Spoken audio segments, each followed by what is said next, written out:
Cuando el doctor Oliver entró en la habitación, su voz era firme pero tenía un peso que nunca olvidaría. Me dijo que tenía sida, que mis órganos estaban fallando uno a uno y que no se podía hacer nada más. Me pidió que llamara a mis padres para que tomaran por mí decisiones difíciles, aquellas que definen el límite entre la vida y la muerte. Decía algo sobre mi mente, sobre pertenecerle a él para siempre. En ese momento todo se oscureció. No era solo la ausencia de luz, sino una oscuridad tan densa que ni siquiera podía ver lo que había frente a mis ojos. Fue como ser arrastrado a un abismo sin fin. Y entonces comenzaron las visiones. Recuerdos de mi vida, escenas del pasado, voces que gritaban ayuda. Ayúdame, como si estuvieran atrapados en una pesadilla sin salida. Fue una agonía física, una tortura que me desgarró por dentro. Algo tiraba de mí, me arañaba, me golpeaba sin piedad. Sentí cada ataque como si fuera real, como si manos invisibles me arrastraran a un lugar de sufrimiento eterno. En medio de aquel caos, solo pude decir una palabra: Jesús. Y entonces, una voz suave y poderosa respondió: estoy aquí. Hoy estoy aquí para contar esa historia. Mi nombre es Mark y desde muy pequeño conocí el poder de la fe. Nací en 1975, en una familia profundamente ligada a la Iglesia Católica. Mis padres y hermanos mayores vivían inmersos en este mundo, hasta que, en el mismo año en que yo nací, sucedió algo extraordinario. Fueron tocados por el movimiento de Kerasenach, un periodo en el que el Espíritu Santo se manifestó con fuerza abrumadora, transformando iglesias y vidas. Crecí en ese ambiente, viajando a donde quiera que ocurriera el mover de Dios. Fue un momento de emoción, de ver lo sobrenatural convertirse en parte de la vida cotidiana. Hasta que era adolescente, estuve activo en la iglesia, participando en evangelismo callejero, llevando esperanza a quienes la necesitaban. Era una vida con propósito, de sentir la presencia de Dios guiando cada paso. Todo iba bien hasta que, en 1988, algo cambió para siempre. Yo tenía 13 años y acabábamos de regresar de una misión en el extranjero. Los jóvenes de la iglesia estaban llenos de energía, deseosos de servir y de marcar la diferencia. Pero un miércoles por la noche, el pastor me llamó a una habitación trasera. No esperaba lo que vendría. Me miró a los ojos y dijo: Mark, escuché que eres gay. Esa palabra me resultó extraña. Nunca había oído nada parecido en casa, nunca me había detenido a pensar en lo que significaba. Pero lo que vino después fue aún peor. Inició un ritual de liberación que duró horas. Habló sin parar, invocando nombres, ordenando a los espíritus que se fueran. Al final, dijo: te libero en el nombre de Jesús. Ahora vete y no vuelvas. No entendí lo que estaba pasando. Solo sabía que, para mí, esas palabras sonaban como una frase: vete y no vuelvas. Salí de la iglesia llorando, devastada. Un amigo me llevó a casa y allí me derrumbé delante de mis padres contándoles todo. Prometí que nunca volvería a poner un pie en una iglesia. Y cumplí esa promesa. Durante años me alejé de todo lo que tuviera que ver con la fe. Pero el enemigo no me dejaría en paz. Poco después de ese día, comencé a sentir una presencia oscura a mi alrededor. Era como si algo se hubiera instalado dentro de mí, controlando mis pensamientos, distorsionando mi mente. Imágenes inquietantes, deseos que no podía explicar, una perversión que parecía arrastrarme por un camino sin retorno. A los 14 años comencé a beber, fumar y consumir drogas, en un intento desesperado de silenciar lo que me devoraba por dentro. No sabía qué era, pero necesitaba escapar. Y la pornografía se ha convertido en otra adicción, otra forma de adormecer el dolor. Creo que esa noche con el pastor algo se liberó dentro de mí. Una maldición, una palabra de muerte que yo, sin entender, acepté. Y cuando juré no volver nunca más a la iglesia, hice un pacto inconsciente con el enemigo. A partir de entonces la batalla se intensificó. Cuanto más luchaba contra esos pensamientos, más me dominaban. En 1990, fui a la universidad y todo lo que había estado tratando de reprimir explotó. Los deseos que antes eran solo pensamientos se han convertido en acciones. Relaciones, citas, una vida que no quería vivir, pero que parecía inevitable. La lucha era constante y a veces simplemente me daba por vencido, cediendo ante lo que el enemigo ponía en mi camino. Comencé a programar citas en línea, buscando algo que llenara el vacío que crecía dentro de mí. Y eso es exactamente lo que hicimos. Cada domingo, cada reunión, cada evento se convirtió en una estrategia para infiltrarse, cuestionar y, poco a poco, desmantelar la resistencia de quienes aún se aferraban a la verdad bíblica. No se trataba solo de vivir nuestra verdad, sino de reescribir la verdad de Dios para adaptarla a nuestros deseos. Y yo estaba en el centro de ello. Mi novio y yo éramos la pareja modelo de la iglesia afirmativa. Asistimos a todo, retiros, estudios bíblicos reinterpretados, incluso grupos de oración, donde, por supuesto, las oraciones nunca mencionaron el arrepentimiento, solo la aceptación y la liberación de las cadenas de la tradición. Fuimos entrenados para debatir, para argumentar desde las emociones, para hacer que pastores y líderes cuestionen sus propias convicciones. ¿Cómo podría un Dios de amor condenar el amor?, preguntamos, ignorando deliberadamente que el amor de Dios nunca se trató de validar nuestros deseos, sino de rescatarnos de ellos. En 2007, la campaña se intensificó. La Iglesia Metodista Unida estaba en crisis y nosotros estábamos allí, plantando semillas de duda. Asistimos a servicios en iglesias tradicionales, levantamos la mano durante las oraciones, compartimos testimonios cuidadosamente editados, historias de liberación, que en realidad eran simplemente la liberación de vivir sin culpa, no de vivir en santidad. Y funcionó. Los pastores comenzaron a dudar. Los miembros de la congregación, especialmente los más jóvenes, nos escucharon con simpatía. Algunos incluso nos invitaron a sus casas para conversaciones honestas que, en esencia, eran trampas para normalizar lo que Dios ya había declarado pecado. Pero algo dentro de mí todavía ardía. No fue paz. Era una inquietud constante, como si estuviera corriendo en círculos, persiguiendo algo que nunca me satisfaría. Leo la Biblia, o mejor dicho, leo partes de ella, aquellas que la Iglesia afirmativa seleccionó para nosotros.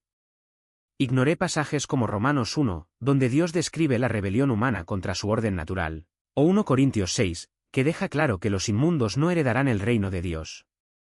En cambio, me aferré a versos aislados sobre el amor y la gracia, torciéndolos hasta que decían lo que quería escuchar. Hasta que un día, en 2008, todo se vino abajo. Mi novio, con quien tenía planeado un futuro, me dejó. No por Dios, no por arrepentimiento, simplemente encontró a otra persona. Y de repente, el vacío que creía haber llenado con relaciones, activismo y libertad volvió con fuerza. Estaba solo. De nuevo. Y por primera vez en años, no tenía excusa para ignorar la voz que susurraba dentro de mí: esto no es vida. Esto es esclavitud disfrazada de libertad. Fue entonces cuando decidí regresar a esa iglesia, la misma a la que el Espíritu Santo me había guiado años antes. Esta vez, sin embargo, no me dejaron arrastrar. Fui por mi propia voluntad, con el corazón destrozado y el alma agotada. Y allí, en la primera fila, donde juré que nunca más me volvería a sentar, escuché al pastor decir algo que perforó mi armadura: Dios no está contra ti. Él está contra el pecado que te está matando. Y en ese momento, por primera vez en años, escuché. Ni las palabras distorsionadas de la iglesia afirmativa, ni los argumentos de los activistas, ni las justificaciones que yo había construido para vivir como quería. Escuché la verdad. Y dolió. Me dolió porque sabía que tenía que elegir. No entre Dios y el pecado, eso ya estaba claro. Pero entre la facilidad de seguir mintiéndome a mí mismo y el dolor de finalmente entregarme a lo que Él siempre quiso para mí, la verdadera libertad. Y fue allí, en ese banco, donde comprendí que la gracia no es una licencia para pecar, sino una invitación a ser transformados.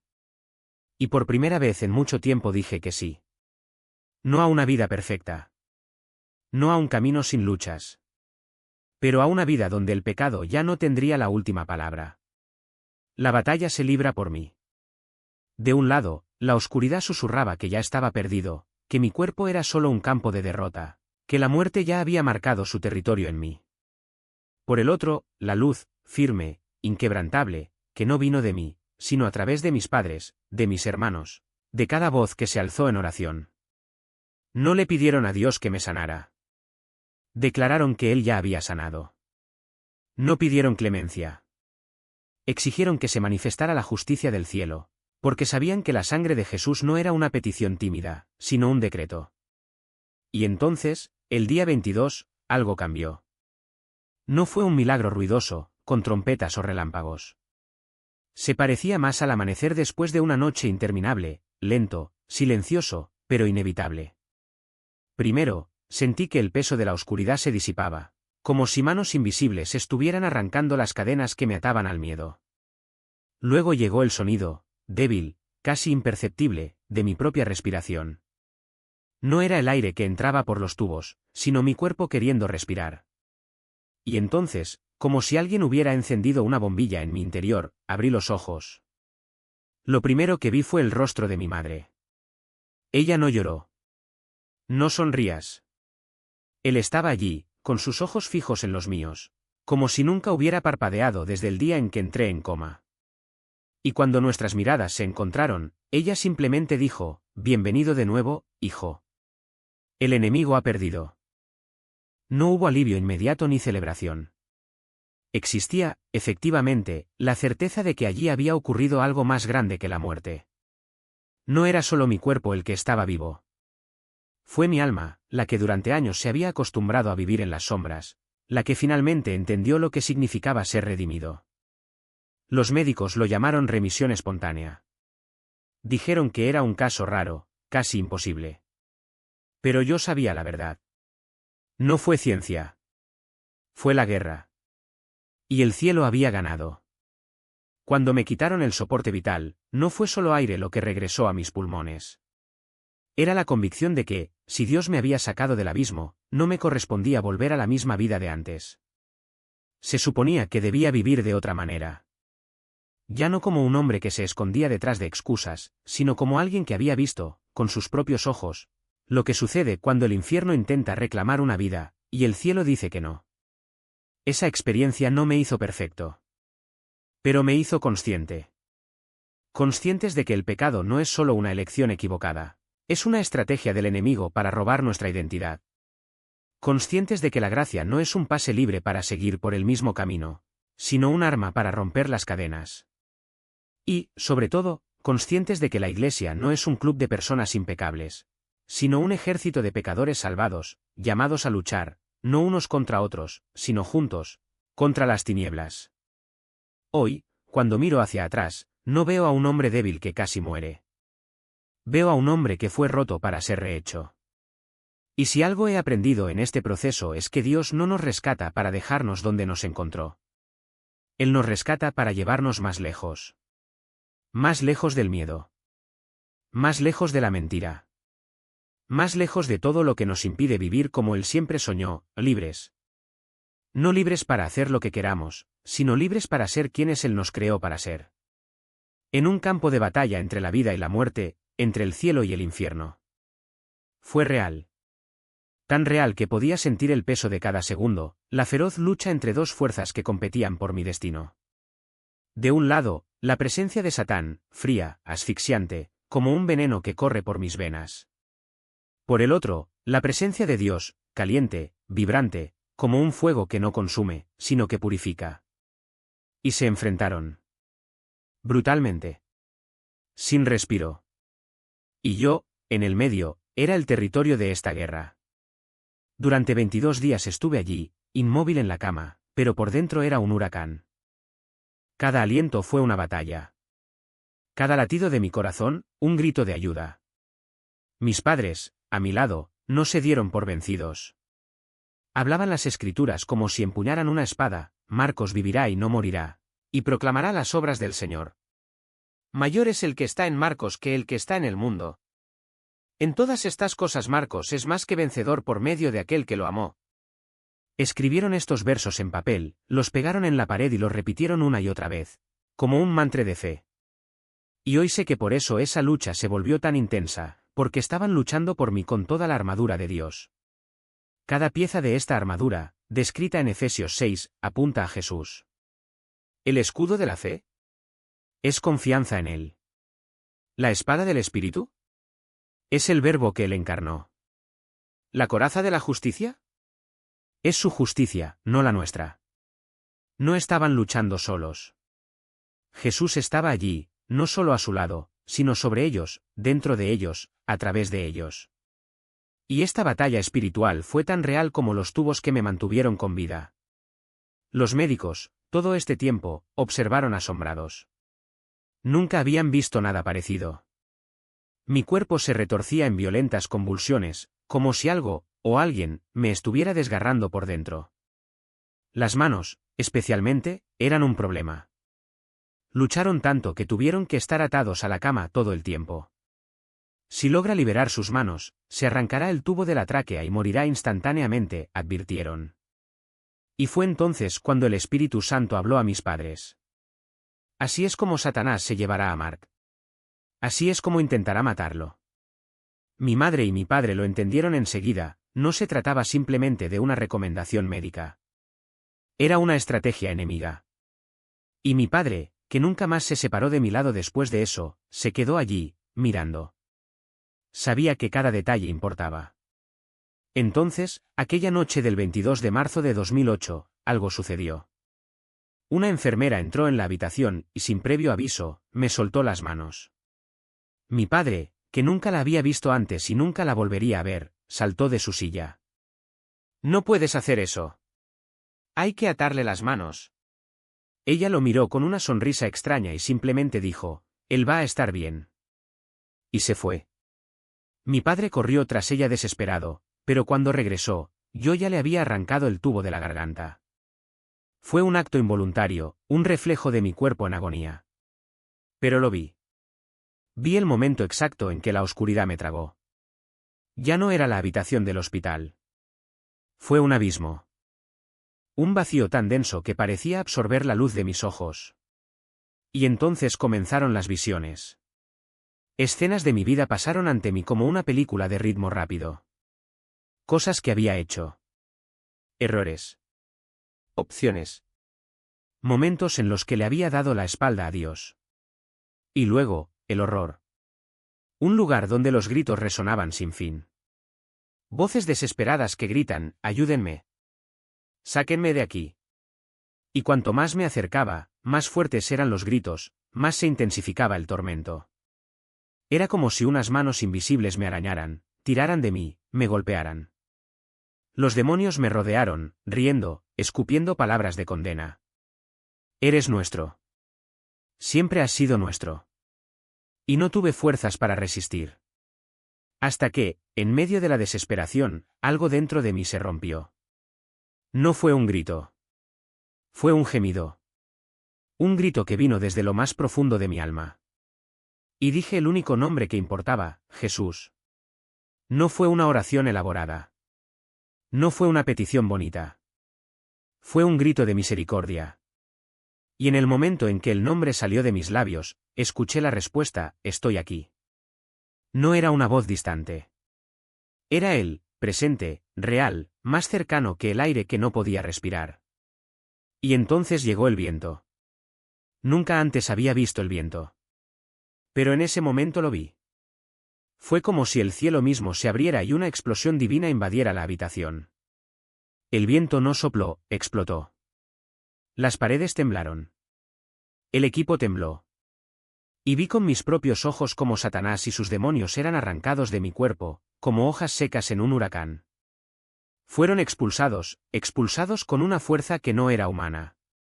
Y en su lugar, una presencia, la presencia de Dios, llenó la habitación. Era paz. Era ligero. Era vida. Los médicos y enfermeras, que me habían atendido en total caos el viernes, no podían creer lo que encontraron el lunes. En los registros escribieron, el paciente mostraba signos de ataque demoníaco. Ahora sonríe constantemente. No entendieron. ¿Cómo podrían? Pero lo sabía.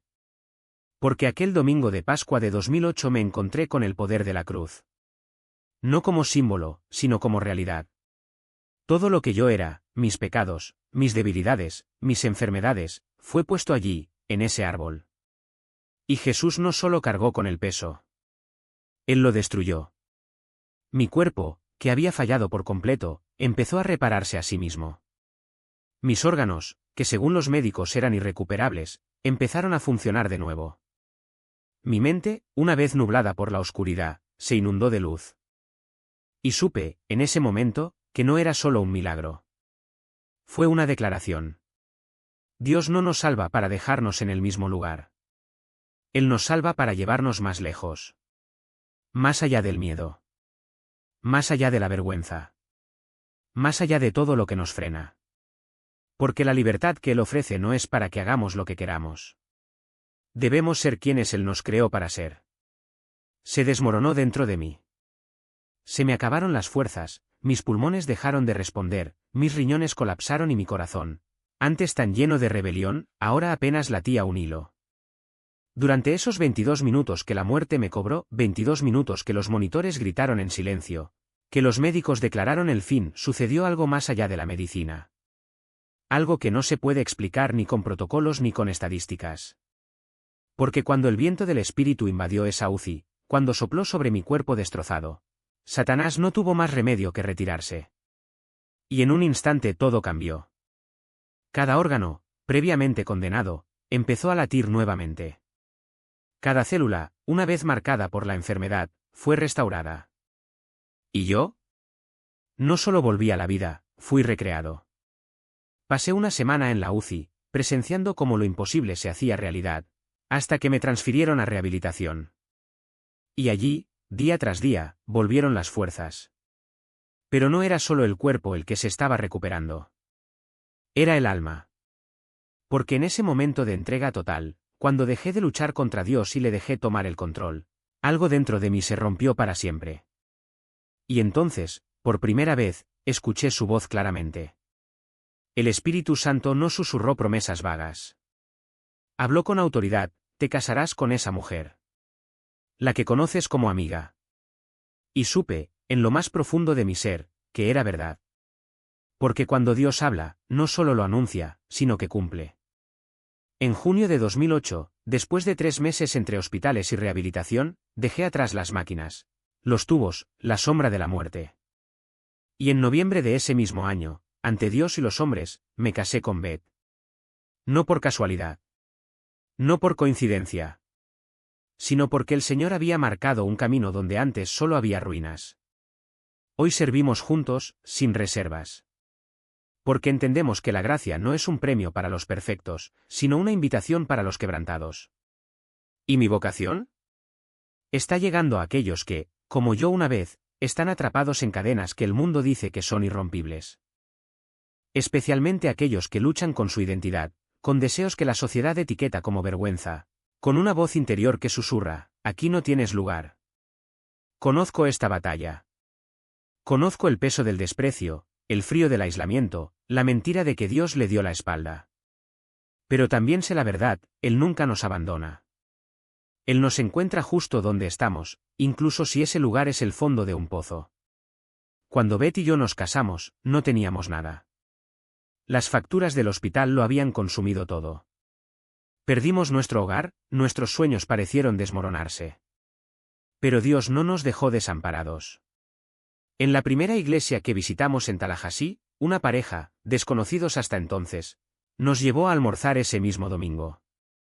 Y cada semana, sin que nosotros lo pidamos, ponen dinero en nuestras manos. A veces era poco. Otras veces, era exactamente lo que necesitábamos para sobrevivir. Años más tarde, cuando los volvimos a encontrar, descubrimos la verdad: no sabían de nuestra situación. El Espíritu Santo simplemente les dijo: necesitan esto. Y así, sin fanfarrias, sin focos, Dios proveyó. Porque Él no solo actúa con grandes milagros. Actúa sobre los detalles. En el billete de $50 que quedó sobre la mesa. En la palabra de aliento susurrada en el momento justo. En la mano extendida cuando el mundo te da la espalda. Y por eso hoy no puedo quedarme callado. No cuando sé lo que está en juego. No cuando veo vidas destruidas por la mentira de que Dios las rechazó. Mi llamado es claro: ser voz para quienes han sido silenciados, esperanza para quienes se han rendido, prueba viviente de que el amor de Cristo no tiene límites. Y si hay una lección que he aprendido en este viaje es esta: rendirse no es debilidad. Es la única fuerza que derrota al enemigo. Porque cuando dejamos de luchar contra Dios, Él empieza a luchar por nosotros. Cuando deponemos nuestras armas, Él emprende la batalla. Y cuando finalmente decimos sí, Él convierte nuestra derrota en victoria, nuestra vergüenza en testimonio, nuestra muerte en resurrección. Porque la historia no termina en la cruz. Termina la mañana de Pascua. Y si estás leyendo esto hoy, si estás escuchando estas palabras, debes saber, Dios no está esperando que te vuelvas perfecto. Él está esperando que te rindas. Porque es en la entrega donde comienza la verdadera libertad. Es en el sí donde se manifiesta la vida eterna. Y es en su amor que todas las cosas, todas, son posibles. Fue exactamente pasada la medianoche cuando sucedió algo extraordinario. Una fuerza que no vino de mí, pero que me invadió por completo, restauró mi cuerpo. Todo fue sanado. Y hasta el día de hoy, años después, las pruebas no detectan en mí ningún rastro del virus. Cero. Sin partículas. Sigo acompañado por un infectólogo, pero desde aquella mañana de Pascua de 2008 la ciencia no ha encontrado explicación a lo ocurrido. Soy indetectable. El virus simplemente desapareció. Y no fue solo eso. Los médicos me habían dicho que viviría con consecuencias permanentes. Que mis pulmones quedarían marcados para siempre, que necesitaría oxígeno por el resto de mi vida, que cada viaje sería un desafío. Pero cuando el doctor Campo revisó las nuevas exploraciones, se quedó sin palabras. No hubo cicatrices. Ninguno. Me miró y dijo, no necesitarás oxígeno. Nunca. Y así fue. El mismo hombre que días antes me preparó para una vida de limitaciones ahora me vio libre, íntegra, restaurada. También les habían dicho a mis padres que me trasladarían a una residencia de ancianos, que pasaría mis últimos días en una cama, dependiente de cuidados. Pero Dios tenía otros planes. Porque cuando ponemos nuestra fe no en la sabiduría de los hombres, sino en el poder de Dios, las imposibilidades se convierten en testimonios.